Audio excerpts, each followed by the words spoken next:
भोरे भोर की शुरुआत करने से पहले आपसे माफ़ी मांगना बहुत ज़रूरी है, क्योंकि आपका भोरे भोर आज थोड़ा लेट से आया है।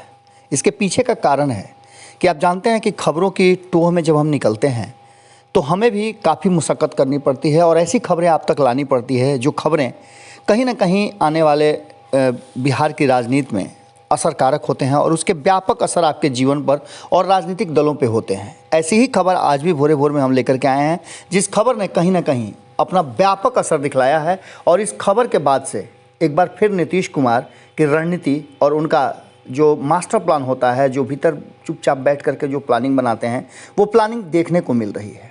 आज के भोरे भोर में जैसा कि आपने हेडलाइन देख लिया होगा कि नीतीश ने जो साइलेंट प्लान बनाया था वो काफ़ी असरदार रहा और इस असरदार प्लान ने भारतीय जनता पार्टी को हिला डुला के रखा है। हालांकि भारतीय जनता पार्टी के भीतर में जो कुछ भी हो रहा है वो पिछले कई दिनों से आप लगातार देख और सुन रहे होंगे। खबरों के माध्यम से हमने कोई भी ऐसी खबर, छोटी हो या बड़ी हो, आपसे दूर नहीं रखा है। हर खबरों तक हम पहुँचे हैं और उसके सत्यता को भी हमने आप तक लाया है।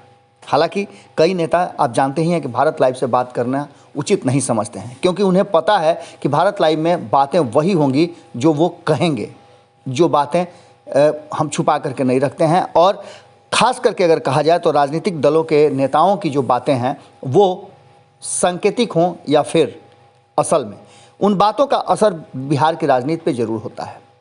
आपने ज्ञानंद सिंह ज्ञानू का एपिसोड देखा होगा। इस एपिसोड ने जिस तरह से आग धधकाई थी बिहार की राजनीति में, वो लपटें अब बहुत तेज़ हो गई हैं। आपको बता दें कि ज्ञानंद सिंह ज्ञानू पर शिकंजा कसा है और उनसे शोकॉज पूछा गया है। यहाँ तक तो खबरें आपने सुनी होगी, लेकिन इसके ठीक पहले हमने आपको खबर बताया था कि नीतीश कुमार जिस तरह से एक्ट कर रहे हैं, उस एक्ट को लेकर के बिहार के भारतीय जनता पार्टी के नेताओं में कहीं ना कहीं असमंजस की स्थिति है। क्या होगा? उनकी सत्ता बचेगी या सत्ता से बेदखल होंगे?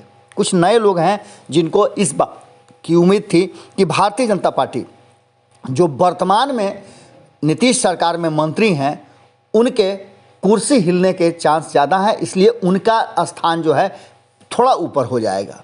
यानी कि जो परिवर्तन होंगे राजनीतिक, उस राजनीतिक परिवर्तन से किसी का घाटा और किसी का फायदा होता है। ये आप जानते हैं कि जब कोई भी खेल रचा जाता है तो एक जीतता है और एक हारता है, और जीत हार के इस आपाधापी में कहीं ना कहीं ज्ञानंद सिंह ज्ञानू ने कुछ ऐसी बातें रख दी, कुछ ऐसी तथ्य रख दिए जिस तथ्य ने भारतीय जनता पार्टी को भीतर तक हिला करके रख दिया था।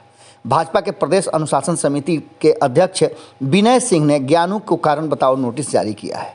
इसके पहले स्पष्ट तरीके से उन्होंने अध्यक्ष को भी नकारा साबित किया था। उन्होंने स्पष्ट तरीके से बताया था कि संजय जायसवाल में वो मादा नहीं है जिस तरह से सुशील मोदी पार्टी और संगठन को एकजुट रखा करते थे और वो खूंटे से बाहर जाने नहीं देते थे। इन सारी बातों को लेकर के ज्ञानू ने बिहार में पार्टी के नेतृत्वहीनता बताई थी, नेतृत्वविहीन बताया था, और उन्होंने सीधे तौर पर प्रदेश अध्यक्ष संजय जायसवाल पर और पार्टी के विधानमंडल दल के नेता उप मुख्यमंत्री तारकिशोर प्रसाद को चुनौती भी दी थी।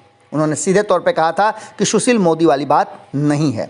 ज्ञानू पिछले एक वर्ष से लगातार, जब से 2020 के चुनाव के बाद पार्टी सत्ता में आई है और नीतीश कुमार के पीछे पीछे चल रही है, उसके बाद से ज्ञानंद सिंह ज्ञानू काफ़ी मुखर हुए हैं।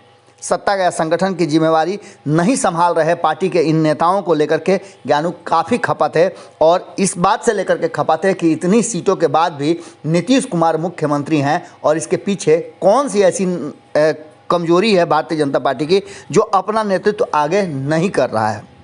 ज्ञानंद सिंह ज्ञानू ने बड़े ही मुखर होकर के अपनी बातें रखी थी और उसके बाद से लगातार जो है भारतीय जनता पार्टी की किरकिरी हो रही थी, और अंततः जब बिहार के भाजपा को नेतृत्व विहीन बता दिया और भाजपा के कोटे के मंत्रियों को भ्रष्टाचार में लिप्त, तो उसके बाद से अब पार्टी के पास कोई रास्ता नहीं रह जाता था। बिहार भाजपा में जातिवादी व्यवस्था हावी हो गई है, ये भी बातें अब पूरी तरह से कही और सुनी जा रही है। खास करके भारतीय जनता पार्टी के कई नेताओं के आपस में हो रहे इस जो उठापटक है उसको लेकर के हमने आपको बताया था। हमने नवल किशोर यादव की भी बातें बताई थी, अन्य नेताओं की बातें भी बताई थी, और इतना ही नहीं, हमने जदयू के तरफ से हमला जो हुआ था, संजय सिंह ने हमला किया था, उसको भी बताया था। और संजय सिंह के हमले पर जदयू के प्रवक्ताओं ने जो उनको बताया था कि ये गैर जरूरी था, संजय सिंह को ऐसा नहीं बोलना चाहिए था, ये भाजपा का अंदरूनी मामला था, तो इस बात ने इशारा कर दिया कि कहीं ना कहीं इस पूरे प्लान में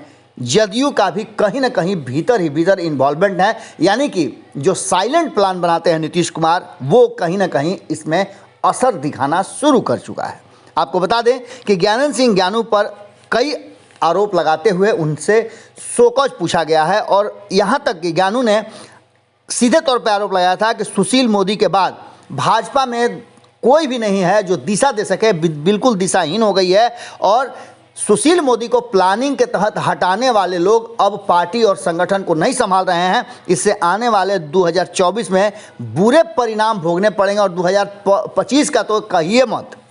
इन सब बातों को लेकर के जैसे ही ज्ञानू को नोटिस भेजा गया, उसके बाद से मामला फिर से एक बार चर्चा में आ गया है। कहा यह जा रहा है कि कहीं ना कहीं ज्ञानंद सिंह ज्ञानू को अपना पुराना प्यार, आप जानते ही हैं कि जो पहला प्यार होता है, पुराना प्यार होता है, वो कहीं ना कहीं जग जाता है। ज्ञानू ने भाजपा के नेतृत्व को चुनौती देते हुए सीएम नीतीश कुमार की जमकर तारीफ की थी और कहा कि नीतीश का विकल्प है ही नहीं भाजपा के पास।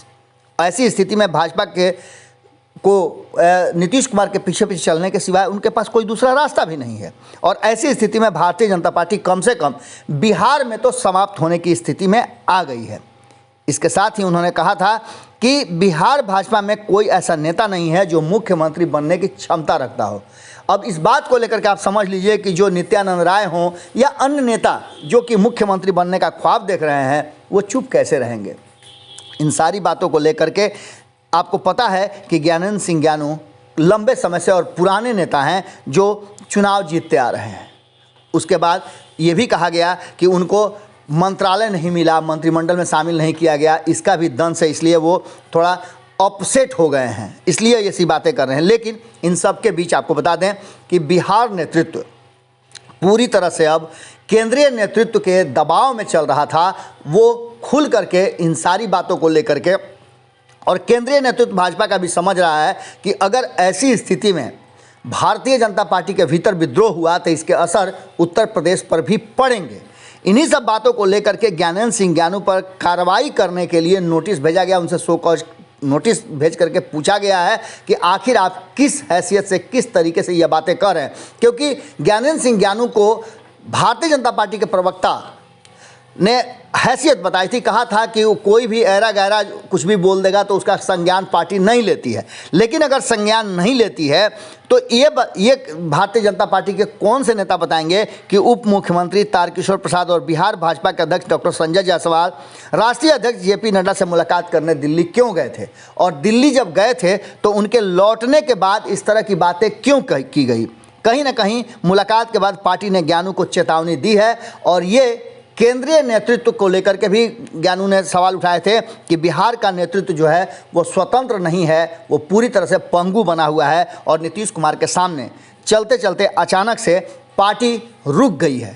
पार्टी में कुछ ऐसे लोग हैं जो कहीं ना कहीं पार्टी के लिए घातक हो गए हैं। जो लोग मंत्रालय में हैं वो लूट खसोट में लगे हुए हैं, जैसे कि बहुत कम दिनों के लिए उन्हें सत्ता में आने का मौका मिला है और वो लूट खसोट करके अपने झोली भर रहे हैं। इन सारी बातों को लेकर के ज्ञानंद सिंह ज्ञानू हमेशा से मुखर रहे हैं और उनकी मुखरता इस बात की तरफ इशारा करती है कि ज्ञानंद सिंह ज्ञानू जैसे बहुत कम नेता हैं जो अपनी बातें खुल करके रखते हैं। लेकिन इन सब के बाद ज्ञानंद सिंह ज्ञानू ने जो पब्लिक डोमेन में ये बातें रखी थी, इससे अंदाज़ा लगाया जा रहा है कि कहीं ऐसा ना हो कि टुन्ना जी पांडे की तरह ज्ञानंद सिंह ज्ञानू को भी पार्टी से टाटा बाय बाय कर दिया। लेकिन सबसे बड़ी बात यह है कि ज्ञानंद सिंह ज्ञानू विधायक हैं और इन पर कार्रवाई होने या निलंबन करने की स्थिति में पार्टी का एक जो सदस्य है वो घट जाएगा और ये भारतीय जनता पार्टी कभी नहीं चाहेगी, खास करके भारतीय जनता पार्टी का केंद्रीय नेतृत्व। सबसे बड़ा कैच पॉइंट यही है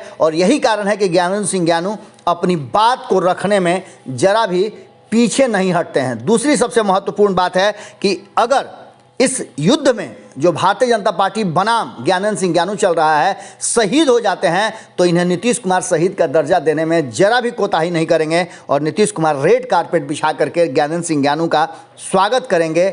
इससे आप इनकार नहीं कर सकते हैं। अगर नीतीश कुमार किसी कारणवश ज्ञानंद सिंह ज्ञानू को वो सम्मान नहीं दे पाए तो बाकी के आप समझ ही रहे हैं कि बहुत से दल हैं, खास करके लालू प्रसाद तो रेड कारपेट बिछा करके उन सारे नेताओं के लिए रखे हुए हैं जो सत्ता में, चाहे वो भाजपा के खेमे में हो, जदयू के खेमे में हो, वीआईपी के खेमे में हो या फिर हिंदुस्तानी आवाम पार्टी के खेमे में हो, क्योंकि जो संख्या बल है वो पूरा करने के लिए आपाधापी मची हुई है और इसमें नीतीश कुमार का प्लान जो है वो कहीं ना कहीं असरकारक होता दिखाई दे रहा है। अब देखने वाली बात होगी ज्ञानेंद्र सिंह ज्ञानू इस पर क्या प्रतिक्रिया देते हैं और किस तरह से जवाब देते हैं। इतना तो तय है कि भारतीय जनता पार्टी में वो मादा नहीं है कि वो ज्ञानेंद्र सिंह ज्ञानू को पार्टी से बर्खास्त कर दे और उनकी सदस्यता समाप्त कराने का कोई प्रयास करे।